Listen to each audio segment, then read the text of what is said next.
was just thinking about the new Star Wars movies, and it occurred to me that what's wrong with the new Star Wars movies, The Force Awakens, The Last Jedi, and The Rise of the whatever, what's wrong with those movies is actually the same thing that's wrong with the United States right now, which is that you've got a bunch of just corporate influence, massive amounts of corporate influence, to the point where it's kind of robbed us of the heart of something that we know was beautiful and that we really fell in love with, especially when we were kids.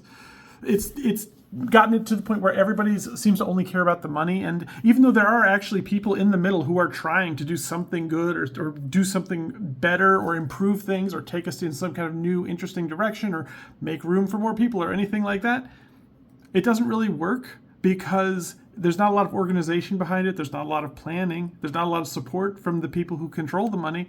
And so it just kind of falls flat and feels sort of half-baked. When we all kind of sit there in the mech of like, oh, what is this? Where are we at? We want to try and actually have a good conversation about how we got here and what we could do to change it, but we can't because there's a whole contingent of us that just keep going, the problem is woke. And you want to empathize with them because they actually are experiencing an emotional issue. They are sensing that this thing is empty and it's not got the of what it used to have. But the problem is they keep pointing at diversity and saying that's the problem, instead of looking at like, hey, maybe it's all of the corporate powers that are like trying to prepackage and sell us back the stuff we love, but in tiny little squares where all of the joy and life has been robbed out of it, and to overprice it so much that you spend all of your life trying to earn back a tenth of what you used to get as a child for free.